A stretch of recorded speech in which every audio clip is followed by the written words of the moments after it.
7. 첫날 밤. 얼마 뒤 우리의 시인 그랭고라와 에스메랄다라는 이름의 아가씨는 끝이 뾰족한 반원형 천장을 이고 있는 자그마한 방으로 들어갔다. 문이 꼭 닫혀 훈훈한 작은 방 탁자 앞에 그랭고아르는 아가씨와 마주 앉았다. 필요한 음식은 바로 옆 찬장에서 꺼내오도록 준비되어 있었다. 아리따운 아가씨와 함께 있는 데다 푸근해 보이는 잠자리를 생각하니 그랭고아르는 오늘 하루 동안 일어난 일들이 모두 꿈만 같았다. 그는 자신이 정말로 동화 속 인물이라도 된 듯했다. 아직도 그는 날개 달린 히마리아 2마리가 불수레와 더불어 옆에 있는 것이 아닌지 문득문득 주위를 둘러보았다. 키마이라의 불수레가 아니고서야 그토록 빠르게 자신을 지옥에서 천국으로 끌어내지는 못했을 테니 말이다. 그는 현실을 직시하면서 발을 땅에서 떼지 않기 위해 달아빠진 위도새 뚫린 구멍을 응시하고 있었다. 그렇게라도 하지 않으면 도무지 이 혼란스러운 정신을 가다듬을 수가 없을 것 같았다. 그런데 집시 여자는 그에게 전혀 관심이 없어 보였다. 슬그머니 의자에서 일어나더니 그저 방안을 왔다 갔다 하면서 염소와 이야기를 하고 입술을 삐죽거리면서 미소를 짓기만 하는 것이었다. 이윽고 그녀가 테이블 건너편 의자에 다시 앉은 뒤에야 그랭고아르는 상대를 천천히 바라보았다. 언젠가 어린이였을 독자 여러분은 아마 지금도 어린이라면 더없이 행복하리라고 생각할 것이다. 그 좋던 어린 시절, 햇빛이 따스하게 내리쬐던 날, 밝은 시냇 같은 불 사이를 뛰어다니며 빛깔고 온 잠자리들을 쫓아다니고 때로는 잠자리의 비행을 갑작스럽게 회방하기도 하면서 나무가지 끝에 입을 맞추기도 했을 것이다. 나로 말하자면 그렇게 뛰어다니면서 며칠을 고스란히 보냈으며 그 시절이야말로 내 생애에서 가장 즐거운 날들이었다. 재빠른 움직임에 가려 포착하기가 쉽지 않았던 그 어떤 형체, 주홍빛 또는 하늘빛 날개가 윙윙거리고 바닥거리는 그 앙증맞은 소용돌이를 얼마나 호기심 가득하고 사랑스러운 눈망울로 바라보았는지 여러분은 회상해 볼 수 있으리라. 날개의 떨림을 통해 아른거리며 나타나는 그 허공 속 존재는 너무도 환상적이라 도저히 손으로 만질 수 없고 눈으로 볼 수 없는 존재처럼 느껴졌었다. 그러다 마침내 갈대 끝에 내려앉은 잠자리의 그 기다랗던 망사날개, 에나멜을 칠한 것 같은 기다란 옷, 수정 같은 그 눈망울을 숨죽이며 들여다볼 수 있게 되었을 때 당신은 얼마나 경의에 찼었는가. 형체가 어둠 속으로 다시 사라져 그 존재가 환상과 더불어 자취를 감추는 것을 보고는 얼마나 두려움을 느꼈던가. 그때의 인상을 떠올려보면 당신은 그랭고아르가 지금껏 춤과 노래와 시끄러운 소리의 소용돌이 너머로 어렴풋하게만 보았던 에스메랄다를 이제 손으로 만질 수 있고 눈으로 볼 수 있는 형체로 마주보고 있는 지금 과연 무엇을 느끼고 어떤 기분일지 충분히 짐작할 수 있을 것이다. 그는 더욱 깊은 몽상에 빠져들며 여자를 멍하니 바라보았다. 이 여자가 정녕 에스메랄다인가? 그는 그녀의 생김새를 눈으로 쫓으며 중얼거렸다. 정말로 천사 같은 여인. 그러나 보잘것없는 거리의 무희. 오늘 아침 내 연극의 마지막 타격을 가한 것은 바로 이 여자다. 달처럼 아름답지만 집시 여자다. 오늘 밤에 나를 살려준 것 또한 이 여자. 나의 마녀이자 구원의 천사라니. 어쨌거나 분명 아름다운 여인이다. 나를 남편으로 정한 것을 보면 나에게 홀딱 반한 게 틀림없어. 그랭고아르는 지금까지 자신의 성격과 철학의 바탕이 되어준 진리를 향한 탐구의식이 또다시 발동하는 것을 느끼며 자리에서 벌떡 일어섰다. 어찌됐든 나는 이제 이 여자의 남편이야. 이런 생각과 더불어 그는 그녀 곁으로 군인처럼 당당하게 다가갔다. 예상치 못한 듯 여자는 놀라 주춤주춤 뒷걸음질 쳤다. 왜 이러세요? 나에게 뭘 기대하고 있는지. 사랑스러운 에스메랄다. 그랭고아르 스스로도 깜짝 놀랄 만큼 뜨거운 말투였다. 집시 여자는 눈을 더욱 휘둥그레 뜨며 말했다. 무슨 말씀인지 통 모르겠군요. 뭐라고? 난 당신 것이고 당신은 이제 내 것이 아니겠소? 몸이 바짝 달아오른 그랭고아르는 지금 눈앞에 있는 여자가 기적의 소굴에서 만난 일개 수천여에 불과하다는 생각이었다. 그는 여자의 허리에 팔을 가매려 했다. 그러나 예상과는 달리 그녀의 몸은 뱀장어 껍질이라도 걸치고 있는 것처럼 그의 팔에서 매끄럽게 쏙 빠져나갔다. 그러고는 방 한쪽 구석으로 달려가 몸을 숙이더니 작은 칼 하나를 집어들고 일어섰다. 여자는 몹시 화가 났는지 입술을 실룩이고 코를 벌렁거리면서 두 볼은 사과처럼 붉게 상기된 가운데 눈에는 불꽃이 일렁이고 있었다. 게다가 그녀의 흰 염소까지 앞으로 썩 나서더니 금빛 뿔을 그랭구알에게 겨누며 당장이라도 덤벼들 태세였다. 모든 것은 순식간에 일어난 일이었다. 잠자리가 말벌로 변신해 일침을 가하려 하고 있는 것이다. 철학자는 몹시 당황한 채 염소와 아가씨를 번갈아 바라보며 허둥댈 뿐이었다. 맙소사, 둘 다 어지간히도 고집불통이로군. 그런 간신히 이렇게 말하고는 정신을 가다듬었다. 그러자 집시 여자도 한마디 했다. 당신이야말로 참 뻔뻔스럽군요. 미안합니다, 아가씨. 그럼 왜 나를 남편으로 삼은 겁니까? 그랭구아르가 빙긋 웃으며 묻자 여자는 톡 쏘듯 대꾸했다. 그냥 죽게 내버려 둘 걸 그랬죠? 그는 불쌍해서 그냥 목숨이나 구해주려는 생각으로 그랬단 말이요? 그는 아가씨 말에 몹시 실망하며 되물었다.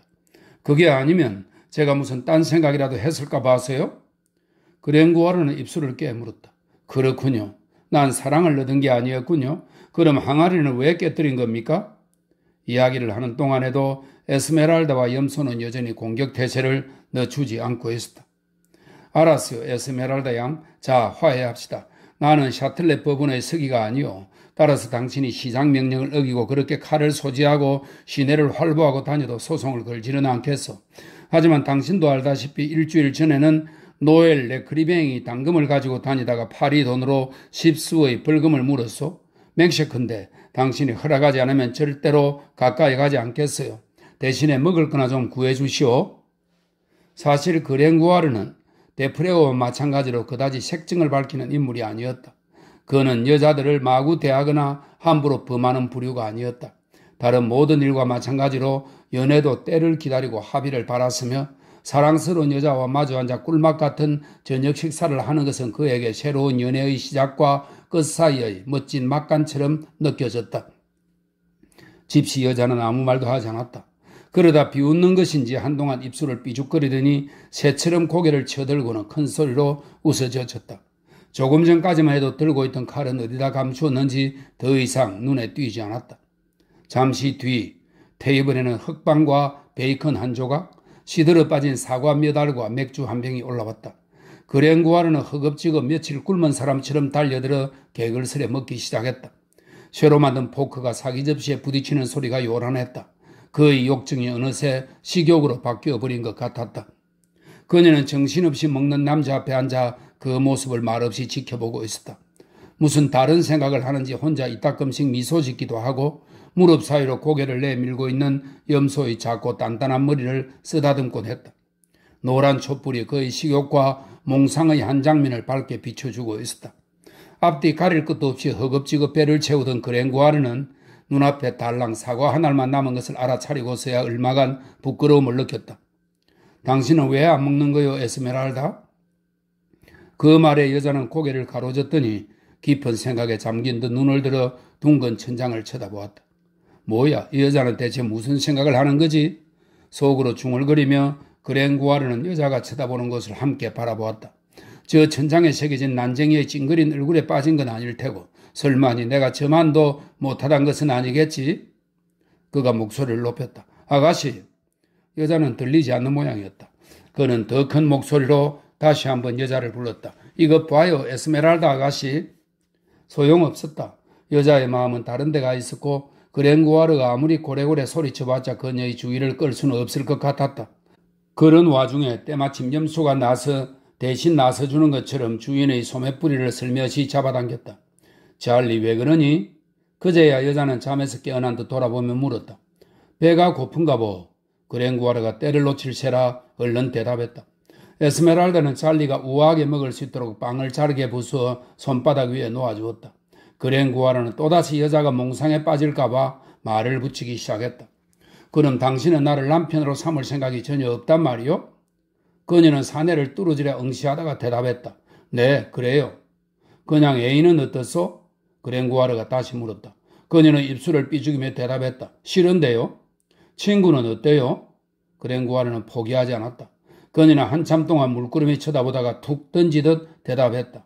그건 가능하겠네요? 그랭구아르는 철학자들이 좋아하는 가능하다라는 말이 자신에게 이토록 크게 용기가 되어줄지 전에는 미처 몰랐었다. 당신은 우정이 무엇인지 아시오? 그랭구아르의 질문에 에스메랄다가 대답했다. 알아요. 그건 온누이가 되는 거죠. 두 영혼이 한데 섞이는 것이 아니라 서로 마주보는 것. 한 손의 두 손가락처럼요? 그럼 사랑은 뭐죠? 아, 사랑. 이렇게 말하는 여자의 목소리는 떨리고 눈은 반짝반짝 빛나고 있었다. 그건 둘이면서 하나가 되는 거예요. 남자와 여자가 합쳐서 하나의 천사가 되는 거죠. 천국 말이에요. 한낮 거리에서 춤추는 여자의 입에서 이런 아름다운 말들이 거침없이 흘러나오자 그랭구아르는 무척 깊고 강한 인상을 받았다. 그녀의 한마디 한마디 말에서 동방의 분위기가 물씬 풍겼다. 그녀의 순결한 장밋빛 입술은 방글에 미소 짓고 있었고 천진난만한 밝은 이마는 날숨에 흐려지는 거울처럼 때때로 그녀의 생각과 더불어 아슬한 기운이 감돌았다. 내리깐 그녀의 기다란 속눈썹에서는 말로 표현하기 힘든 빛이 섬에 나와 그녀의 얼굴에 더할 나위 없는 부드러움을 감돌게 했다. 라파엘로가 처녀성과 모성과 신성의 신비로운 교차점에서 훗날 다시 찾아낸 그 이상적인 부드러운 말이다. 그랭구아르가 계속 물었다. 당신 마음에 들려면 내가 어떻게 해야 할까요? 사나이가 되어야죠. 그럼 지금의 나는 뭡니까? 아무튼 머리에는 투구, 손에는 칼, 뒤꿈치에는 황금 박차를 탄 사나이여야 해요. 좋습니다. 말을 타지 않으면 사나이가 아니란 거로군. 좋아하는 사람이라도 있어? 애인 말인가요? 그렇소. 그녀는 잠시 생각에 잠기더니 이었고 독특한 표정으로 말했다. 곧 알게 될 거예요. 오늘 밤엔 알 수 없어? 난 왜 안 되는 거요? 시인은 다정스레 계속 물었다. 여자는 정색을 하며 그를 똑바로 쳐다보았다. 나를 지켜줄 만한 사람이어야 해요. 그랭구아르는 얼굴이 새빨개져서는 그도 그렇군 생각했다. 2시간 전 그녀가 위기에 처했을 때 시인이 조금도 도와주지 못했다는 사실을 암시하는 것이 분명했다. 자신에게 잇따라 벌어진 일들 때문에 도무지 정신이 없었던 그랭구아르는 그제야 그 일이 생각났다. 안타깝다는 듯 그는 자신의 이마를 탁 치며 말했다. 아하, 그렇군요. 그 얘기를 먼저 했어야 하는데 깜빡했어요. 그 카지모도에게서는 어떻게 벗어난 거죠? 그러자 여자는 몸을 바르르 떨었다. 아, 정말이지 끔찍한 곱추였어요. 그녀는 두 손으로 얼굴을 감싸며 생각만 해도 소름이 끼치는지 바들바들 떨기 시작했다. 그래요. 정말 끔찍한 놈이더군요. 그랭구아르는 계속해서 물었다. 그런데 어떻게 그 놈에게서 벗어났소? 에스메랄다는 살며시 웃음 지을 뿐 곧이어 깊은 한숨과 함께 입을 다물어 버렸다. 그놈이 왜 당신을 업어갔는지 알고 있습니까? 그랭구아르는 다시 이렇게 물으며 본디 질문으로 돌아오려 애썼다. 글쎄요, 모르겠어요. 여자가 대답했다. 그러고는 서둘러 덧붙였다. 하지만 당신도 내 뒤를 따라왔잖아요. 당신이야말로 왜 그랬죠? 아, 그건 솔직히 말해 나도 잘 모르겠어요. 왜 그랬는지. 그랭구아르가 대답했다. 방 안에는 한동안 침묵이 흘렀다. 시인은 나이프를 가지고 테이블에 괜한 흠집만 내고 있었다. 여자는 미소를 띤 채 벽 너머 무언가를 바라보는 듯 멍하니 있더니 갑자기 나지막한 목소리로 노래를 흥얼거렸다. 갖가지 색깔의 새들이 노래하기를 멈출 때 땅이 문득 노래를 멈춘 아가씨는 잘리의 머리를 쓰다듬기 시작했다. 아주 예쁜 짐승이군요. 그랭구아르가 염소를 보며 중얼거리자 여자가 대꾸했다. 제 동생이랍니다. 그런데 사람들이 왜 당신을 에스메랄다라고 부르는 겁니까? 시인은 다시 조심스레 물어보았다. 모르겠어요. 무슨 까닭이라도 있나요? 에스메랄다는 호두를 꿰은 줄로 목에 걸고 있던 작은 주머니를 품에서 꺼냈다. 그 주머니에서 좀약 냄새가 강하게 풍겨왔다. 그것은 초록색 비단으로 쌓여 있고 한가운데는 모조 에메랄드인지 큼지막한 초록색 유리구슬 하나가 달려 있었다. 아마 내가 이 주머니를 몸에 지니고 다니기 때문일 거예요? 여자의 대답에 그랭구아르는 그것을 만져보고 싶어 손을 내밀었다. 하지만 그녀는 움찔 뒤로 물러나며 말했다. 안 돼요. 만지지 마세요. 이건 부적이에요. 함부로 만지면 혈액이 없어지거나 당신이 벌을 받게 돼요. 시인의 호기심은 점점 커져갔다. 누가 준 건데요? 여자는 손가락을 입술에 갖다 대고 누르더니 얼른 부적을 품속에 도로 감추었다. 그랭구아르는 계속 질문을 퍼부었으나 그녀는 제대로 대답하지 않으려 했다. 에스메랄다가 무슨 뜻인가요? 저도 몰라요. 어느 나라 말입니까? 아마 이집트어일 거예요. 아하, 그럴 줄 알았습니다. 역시 당신은 프랑스 사람이 아니로군요. 그건 저도 몰라요. 부모님은 계신가요? 이번에는 여자가 대답 대신 노랫가락을 흥얼거리기 시작했다. 우리 아빠는 작은 새, 우리 엄마도 작은 새라오. 그룻배가 없어도 강을 건너고 돛담배가 없어도 바다를 건너죠. 우리 엄마는 작은 새, 우리 아빠도 작은 새. 좋은 노래로군요. 몇 살 때 프랑스로 왔습니까? 그랭구아르가 물었다. 아주 어릴 때였어요. 파리에는 언제 왔어요? 지난해 8월쯤이었어요. 우리가 성문으로 들었을 때 개개비들이 줄지어 하늘을 나르는 걸 봤거든요. 그때 올겨울은 몹시 춥겠다고 말했던 기억이 나요. 맞습니다. 정말 추웠어요. 겨우내 손이 시려 호흡 불면서 지냈죠. 그러고 보니 당신은 앞날을 내다볼 줄 아는 모양이군요. 여자가 다시 말문이 트인 것 같아 은근히 좋아하며 그랭구아르는 요리조리 질문을 이어갔다. 그것도 잠시 갑자기 여자의 말수가 적어지기 시작했다. 아니요. 당신들이 이집트 공작이라도 부르던 사람이 당신네 무리의 우두머리인가요? 네. 그러고 보니 우리를 결혼시킨 것도 바로 그 사람이었죠. 맞죠?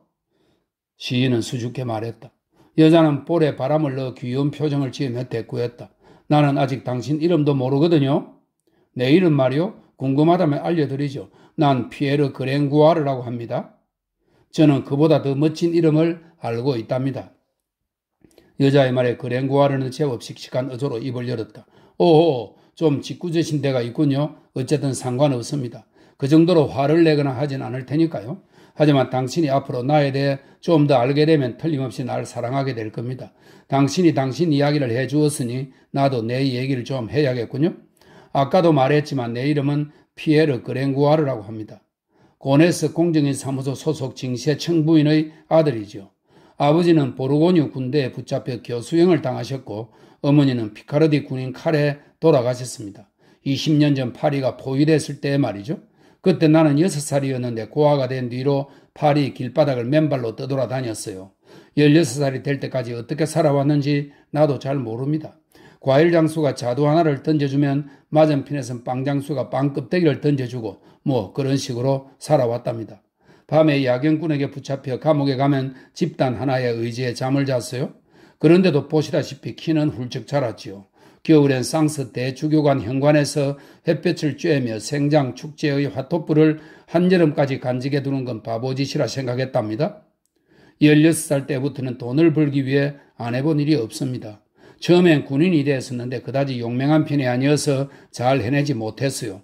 그 다음엔 수도사가 됐지만 신앙심이 별로 깊지 않아 중도에 포기했고요. 술도 잘 못 마셨죠. 그렇게 하는 일마다 되는 게 없어 절망한 나머지 목수일을 시작하게 되었답니다. 그런데 특별히 힘이 센 편도 못 되어 그것마저 잘할 수가 없었습니다. 나는 학교 선생에 더 소질이 많았어요. 물론 글을 읽을 줄 몰랐죠. 하지만 그런 건 이유가 되지 않았습니다. 어쨌든 난 얼마 뒤 내가 어떤 존재인지 알게 됐어요. 무슨 일을 하건 어딘가 한 군데는 꼭 빠져 있다는 걸 알게 된 겁니다. 그때 용기를 내어 시인 겸 작곡가가 되었죠. 시인이나 작곡가는 떠돌이 떠내기로선 언제든지 할 수 있는 일이고 도둑질보다는 나았으니까요. 그러던 어느 날 다행히도 노트르담의 클로드 프볼로 부주교를 우연히 만났어요. 그분이 제게 관심을 보이시더군요. 오늘날 내가 키케로의 의무론에서부터 셀레스틴 수도의 신부들의 장례 연설에 이르기까지 라틴어를 줄줄이 꿰고 스콜라 철학과 시학은 물론 지혜 중의 지혜라는 연금술에까지 눈을 뜰 정도로 진정한 학자가 된 것은 모두 그분 덕택입니다. 오늘 재판소 대형홀에서 수많은 관중들의 박수갈채 속에 막을 올린 연극의 각본을 쓴 것도 바로 나예요. 또 한 사나이를 광기로 몰아간 1465년의 놀라운 해성에 대해 쓴 책도 600쪽이나 될 것 같아요.